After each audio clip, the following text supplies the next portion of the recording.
Students at Harvard now want to set up kind of re-education camps and moral rehabilitation centers and institutions for vetting people who had the chutzpah to work in the Trump administration. And the question is, how are we going to really almost deprogram these people who have signed up for the cult of Trump?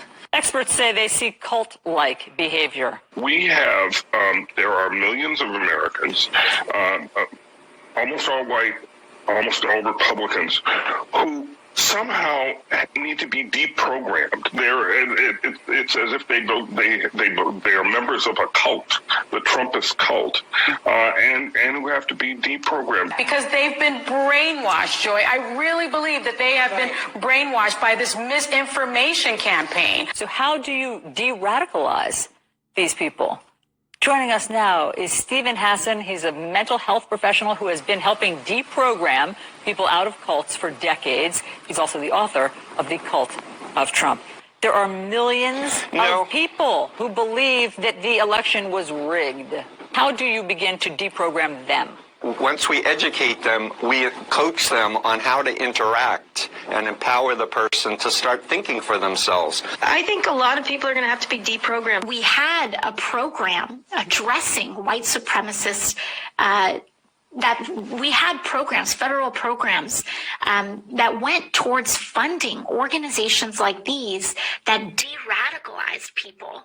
And President Trump pulled the plug on federal funding for some of these programs. And so one thing that we know is that we have to get that funding right back up, and we probably need to double, triple, quadruple, or increase funding for these de-radicalization programs. We can look to history, though.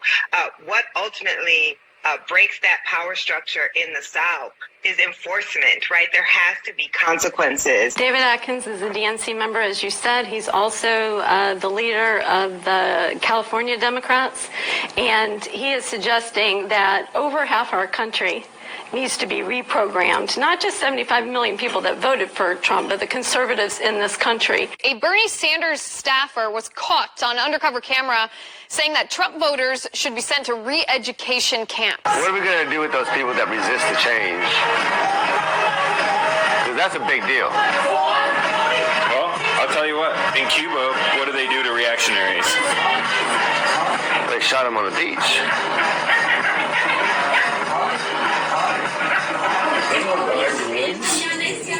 Well, for all the Republican voters and Homeland Security will take the children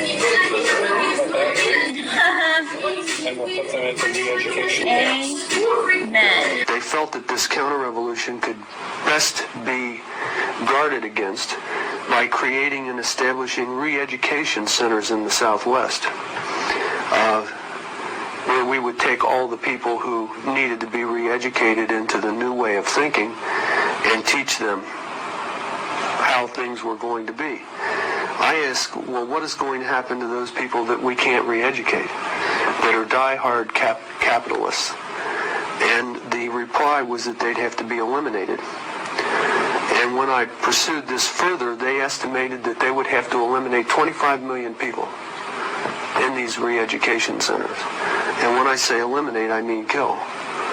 25 million people. So part of it is we have to break through our kind of private idea that kids belong to their parents or kids belong to their families, and recognize that kids belong to whole communities. Once it's everybody's responsibility and not just the households, then we start making better investments. I have decided we really need camps for adults.